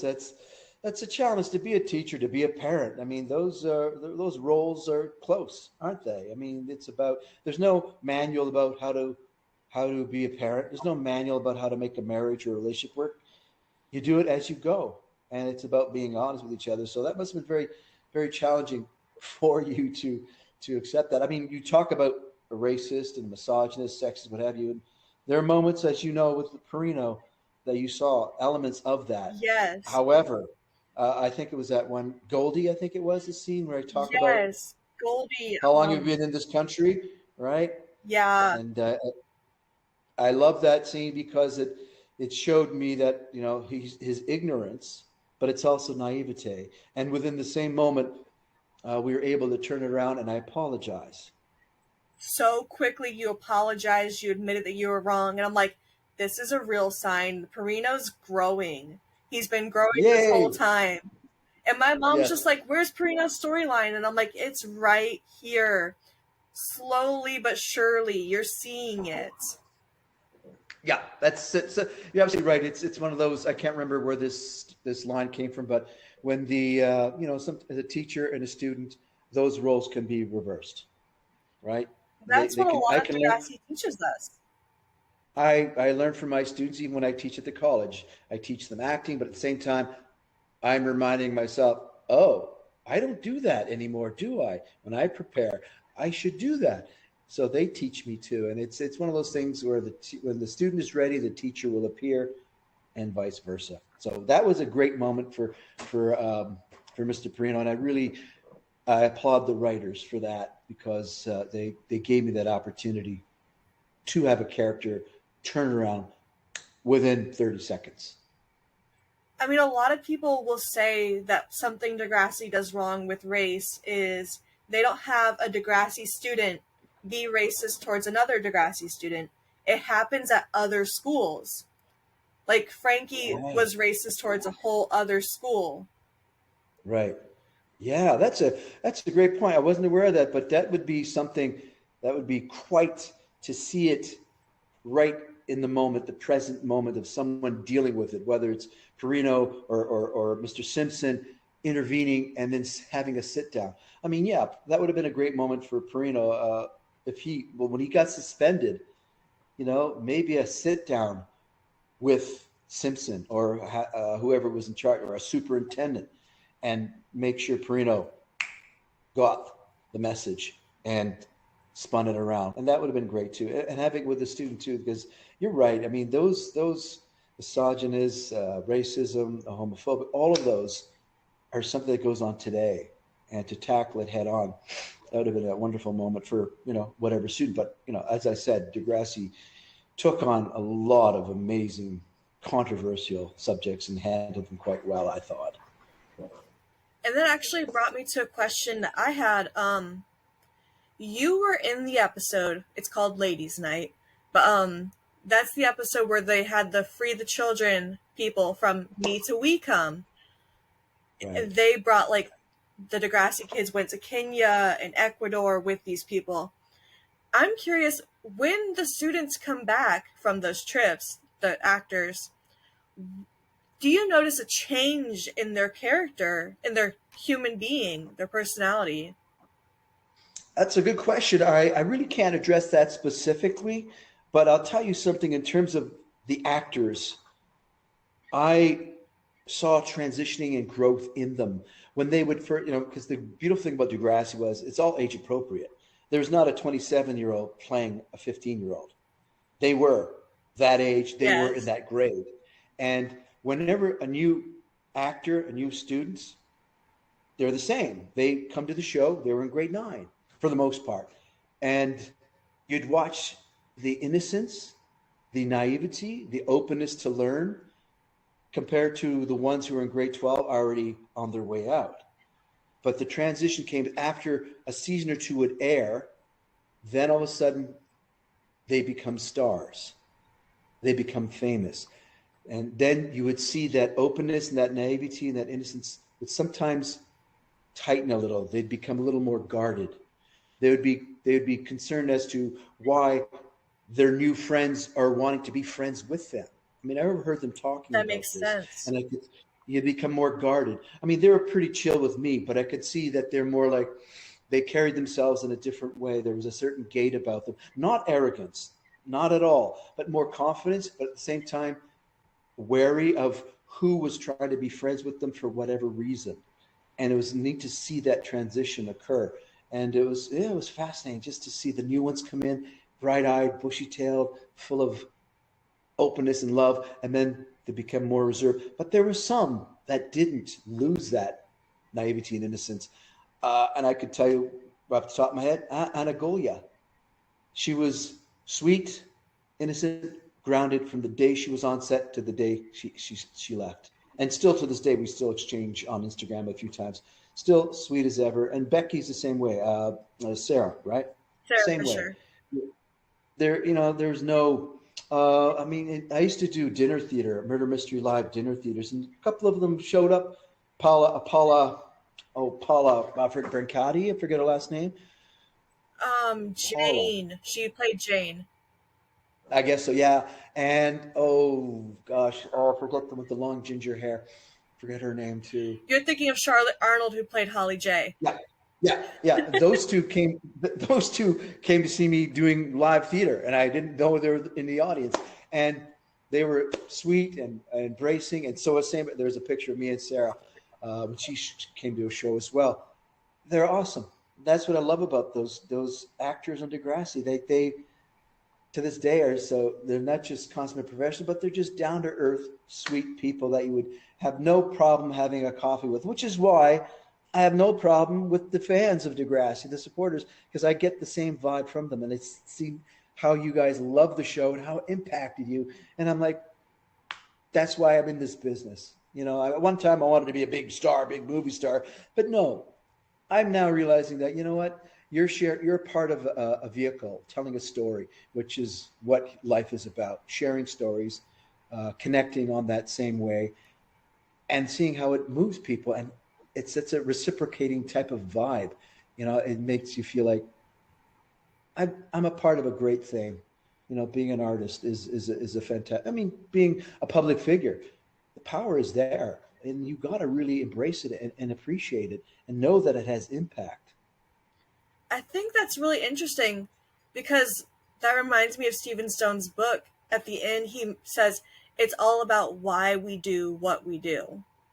Yeah. You lay out your goals, and a lot of people have these very big goals. One of his, when he was a kid, was to marry a movie star. He wanted to That's marry a funny. beautiful woman. Well, he did. He did. Inside and out, Linda Schuyler is a Absolutely. beautiful, amazing Yes. woman. Yeah, that's so true. And he said he got to a point later on in life when he realized it's not about what you do, but it's about why you do it. And Linda Yeah. also talks about having this binder full of fan letters, and she called the binder the Why We Do What We Do. Yeah, that's so true. Yep. Yeah, that's there was a great writer. He was actually a psychiatrist who spent time. It's just a really really harrowing, but he was in the concentration camps during the Holocaust, Oh and my he gosh. learned while in there, he learned about life. If you can find the why, you will get to the how. Why am I alive? He survived through the camps because he kept thinking about his wife, who was in a nearby camp. Mhm. Kept thinking about her, all the good times. That's what kept him alive.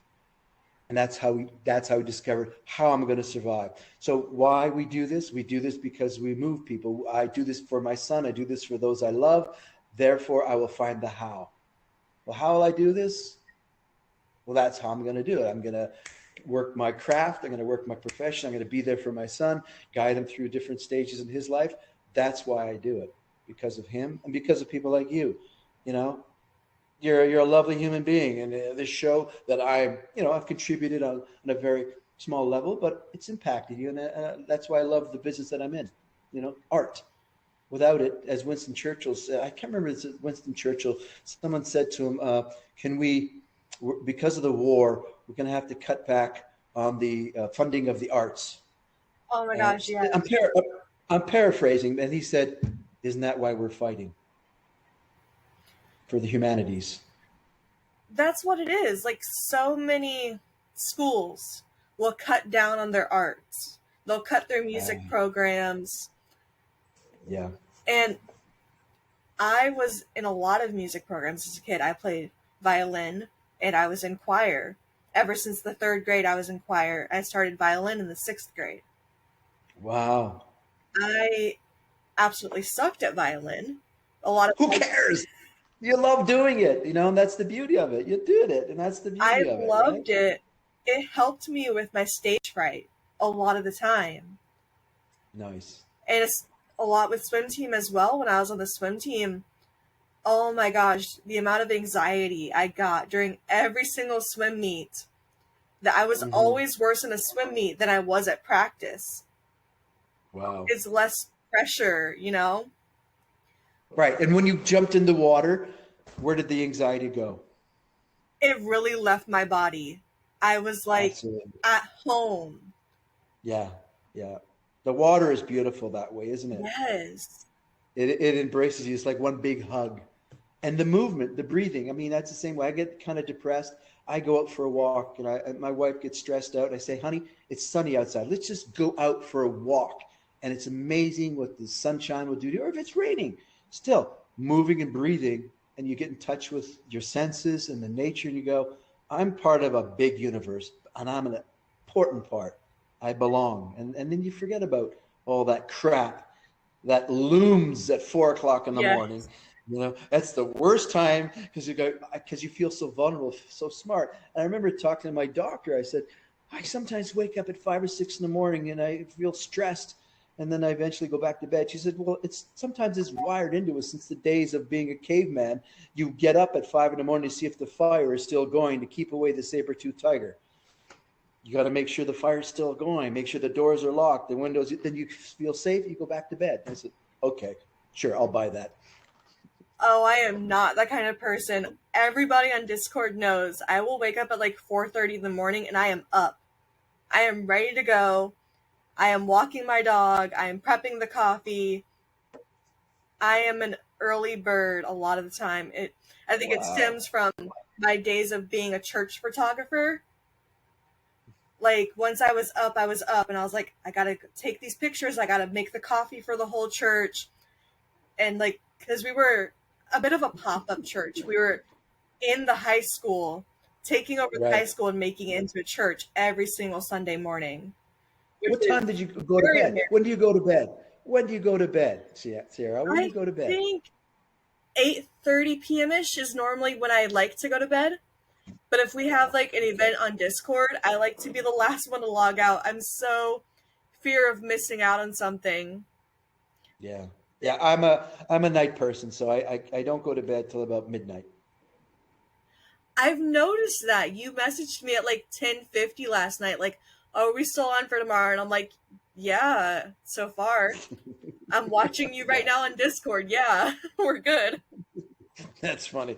Yeah, it's for many years because I do night. I used to work at night. I used to do shows at night. So my body is more tuned to that. So, and if I, have to get up the next morning to do a TV or an audition, then I just go, I'll go with 5 hours sleep. But when I did Degrassi, I do my scenes in the morning. And then if they say, okay, we got a couple more scenes after lunch, I'd be in my room, turn off all the lights, lock the door, and take a nap. That's And then I'd be good to go. insane. Yeah, I nap a lot when I'm on set. Don't tell anyone that. But in my trailer, in my room, it's great. I go, do I have an hour for lunch? I'd eat my lunch really fast and I'd lock the door. And they say, you need me in a couple hours? They say, yeah, a couple hours. I said, great. I take a nap and I'm refreshed. I'm a napper. I'm a napper. I am not the napping type. If I am asleep, I am out like a light for hours. And then once I'm up, I'm up. That's amazing. I envy you. I wish I could do that. I wish I could sleep for 8 hours and then be ready to go. But without a nap, I'm grumpy Perino. Okay, so you have some Perino-like qualities then. Perino's just tired.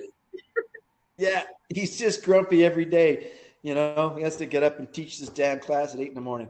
But yeah, there's qualities as actors. We bring qualities of ourselves into the characters, no doubt about that. And then there's other stuff that we aren't allowed to bring in, but we can sneak it in. Like I said, I found that tender side of Mr. Perino, some sense of humor, a little irony, and that's part of me too. And that's what we do as artists, right? We want to express what we know, what's inside us.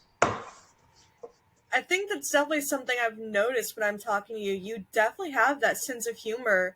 You're very laid back. Yeah, true. That's true. I can be hyper, but I'm pretty chill most of the time. When I play hockey, I'm hyper. Yes, I saw one of your hockey stories. You posted a picture of you and your hockey team, and then there was like an AC/DC song in the background. And that's when like All right. my brain clicked and I was like, oh my gosh, okay, so Perino likes music. Oh yeah. Oh man, who doesn't like music?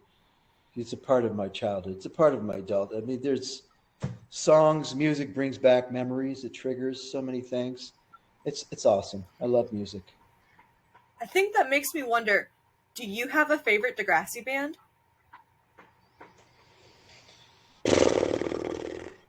If I was to, well, let's say, what was that one? They played in the gym, and I think it was, I forget his name. But then again, what was it? The Zits?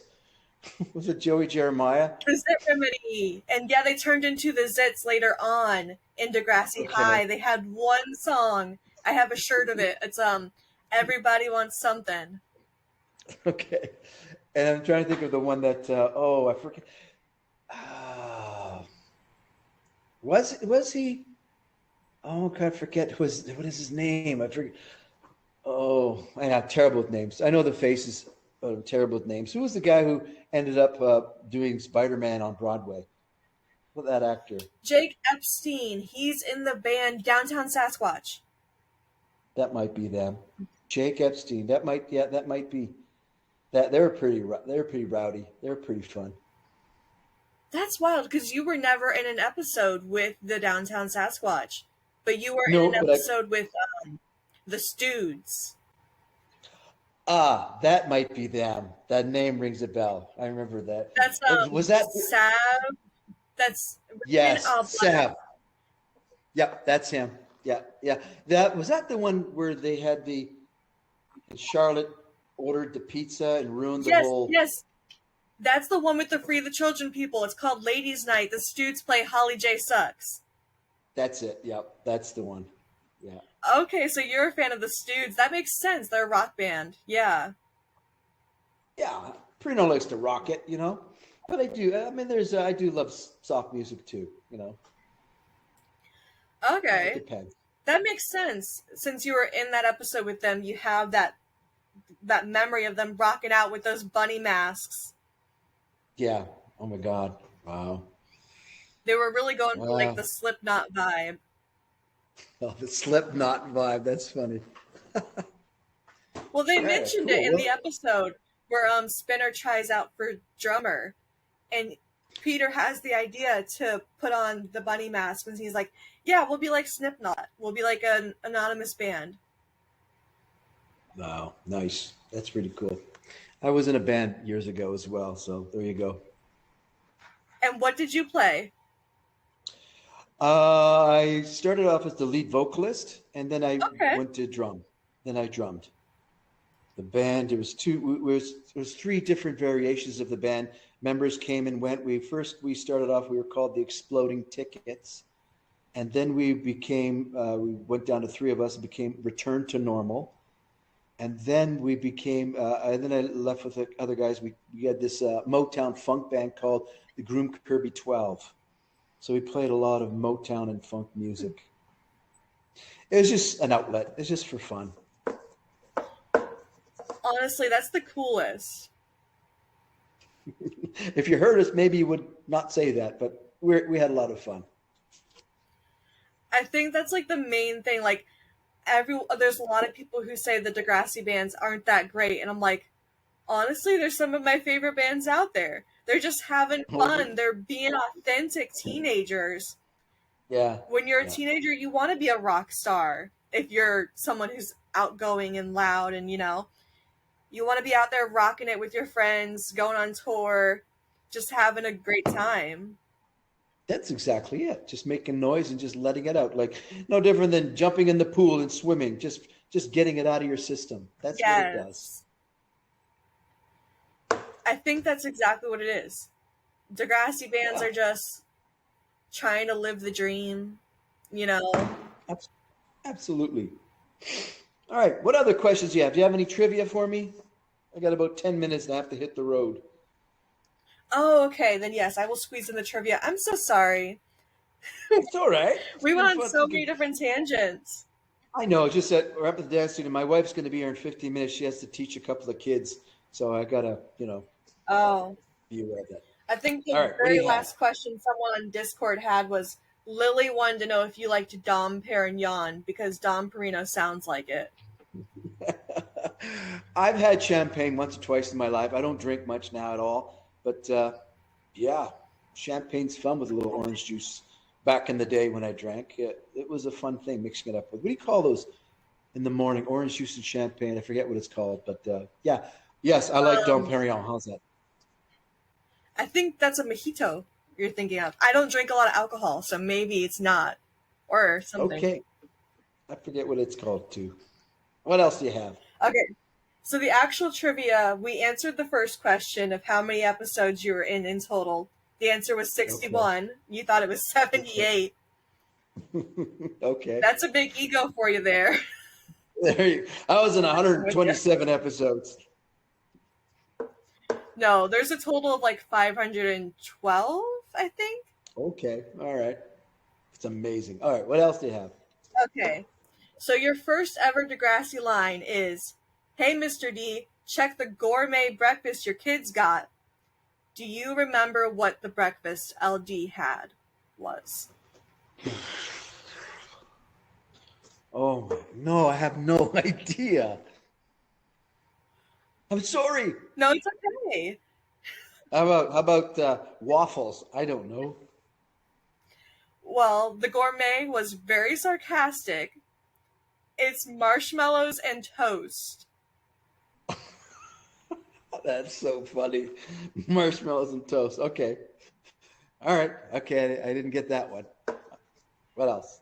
I absolutely love that, like, Perino's sarcastic from the very beginning. We talked a little bit about some fun prop work that you did. So I'm wondering if you remember some gardening tool props that you carried. How many were there? Oh, I know I carried a hoe. Someone posted that a hoe. What That's else? Dave, yeah. Dave, thank you, Dave. Shout out to Dave. God, I don't know. Did it carry a rake, a spade, No. a shovel? A shovel, yes. The other one is a Okay. shovel. You carried a hoe and a shovel because of the time capsule. So the Okay. answer's All right. two gardening tools. All right. Okay. Okay. Lucky guess. I got those. Come on. Yes, give it to me. Okay, so this is another quote. I'm wondering if you can fill in the blank for me. Perino Oh no. says, in the lingo of the 1950s, I think this is a nifty blank project. I don't, does it rhyme with nifty? I don't No, know. No, I don't know what that one is from. it's Kino, a nifty Kino Nifty. project. I say that? That's one of my lines? That, yeah. This is the Oh my. episode where Liberty's like, I'm edgy, I'm on fire. You set up Liberty and Sean in a history project about the 1950s. Oh my gosh. Liberty. Wow. I think it's probably one of my first scenes was with Liberty. I Yes, your can't remember. first scene in TNG is Liberty. She does a essay about Napoleon. That's during the episode Relax. Wow. I got to show that to my son because he's a big history buff. He loves history. All right. Oh my gosh. I'm killing this now. I'm knocking this out of the park, aren't I? No, I'm You're doing not. pretty good. No. Okay, keep going. What do you got? Okay. This is the last one, and you're holding coffee, so this is a great one for this question. How many times has Perino had coffee on him? Like Oh, I spilled, mean, poured? Yeah, how many times during okay, the okay. show do you think it's happened? At least twice. Exactly twice, actually. Yeah. One of the that was spilled on my new shoes, and then Anagola throws it was an ice cappuccino at me with a beautiful white shirt. I remember that. Yeah, Yes. twice. There you go. Both in TNG, too. All right. Okay. Yeah, got something. Good. All right. Yeah, that's all of them. I only wrote down five. Okay. All right. Hope I did all right. Well, you're going to have fun editing this, aren't you? It's a lot to deal with. Honestly, I've never edited a video before. This will be my first time. Oh my God. Well, good luck. Good luck. Hope it goes well. How long do you want to edit it down to? Half hour? I 40 have no minutes? idea. Oh my God. How long are your podcasts usually? About over an hour, I think. Well, we got a lot. We got a lot covered here. You have a lot to work with. And like we didn't really discuss many books, but that's okay. That's all right. That's okay. It was fun anyway. Honestly, this is like the most fun. I've never had a guest on before, but tomorrow I interview Jocelyn. Hey, awesome. That's great. Okay, here's a trivia question for Jocelyn. Ask Jocelyn, what did I drink when we sat down at the coffee shop? Ask her Oh, that. that's She such a remembered. good question. Okay. That's a fun one. What? Ask her what Mr. Perino drank at the coffee shop and what kind of snack did he have. Okay, there you go. That's See such if a she was good paying attention. question. All right. Now, I have a question. Just would you ever be on Evie's podcast? Yeah, I think she asked me about that, and I'm waiting for my invitation. I'm leaving this in. Yeah, I want you to be on Evie's podcast. That's like one of my favorite episodes is Nothing to Fear. All right, and bring it on. Bring on Evie. What was it And remind, oh, like what was meeting that? her? What was it What like was it like meeting her? meeting? It was amazing. I mean, meeting Jocelyn in real life, she is in real life as she is on screen. Jocelyn is that. She is just so open, so full of positive energy. Evie, Evie reminds me when I first met her. She reminds me of one of the characters in Breakfast Club, the movie. Oh, wow. The Breakfast Club. That's one of my favorite movies. Yeah, she reminds me of Ali Sheedy, and but in a Oh, more in a more positive, upbeat, charming way. She's very charming. She's very okay. sweet. Because that's the basket case character that you're naming there. The one who's like scratching her head and all the dandruff comes out and she's like drawing a picture with it. Yeah, yeah. Oh my There's so, gosh. yeah, she's lovely. I really love that character. And Evie has a lot of charm, more than Ali Sheedy. but there's a quirkiness about Evie that's very, very engaging. There you go. Yeah, Evie and Jocelyn are both like my best friends ever. They're constantly inspiring me. They've always got me laughing with the good jokes. We have tons of inside jokes and like shower rats and just Yeah, they're hilarious. I had so much fun meeting them, and then we are goofing around doing those little clips we did together. They're so amazing. Lots of fun. I love that you just like reached out and invited them to do coffee just out of I nowhere. invited I invited myself. I said, "Hey, you're in town. I want to meet you." All right, there we go. That's how it's done. Yeah, they definitely were like they said, "Oh, we weren't planning on doing anything today, but this is a once in a lifetime thing. Someone from your favorite show invites you to go get coffee. You don't turn them down." I'm glad they didn't, but it was a good time. That was lots of fun. So if anybody else who's a fan of the show wants to reach out to you, you mind telling them Sure. where? Yeah, I mean, sure. A lot of people Instagram reach out, check your messages. I'll follow you. You follow me, and if you're ever in town, what the hey? Why not? Let's give it a go. My wife's here. Oh, okay. Well, Anyway, would you like to meet her? sure. Come on in. There she is. She's ready to teach. You got to.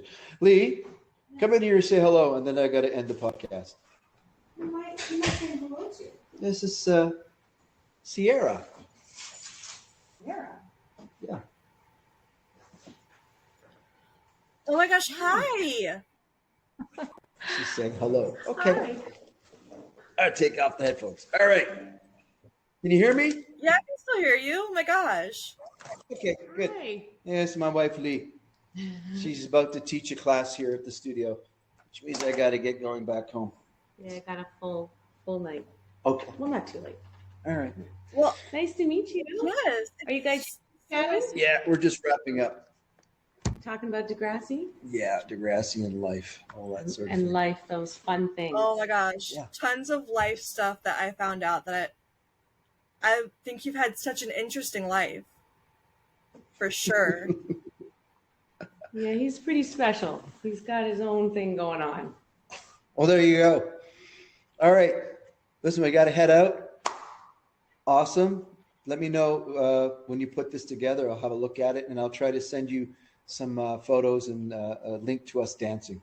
Oh, Yeah, I definitely want to see the dancing videos, and if you have that picture of you in drag, I will love it. Okay. that's right. Okay. I'll do that. Oh, But Okay. seriously, just thank you for so much time. We were on here for like hours. Just thank you so much. I know. Time flew by. All right. all Sierra, right, nice to meet you. enjoy the rest of your day. Yes. We'll be in touch, okay? And you Take too. care. Y'all have a great time. Thank you, Tom and Lee. Yes. Yep, thanks. Nice to meet you. You too. Bye, Sierra. Bye. Bye. Take care.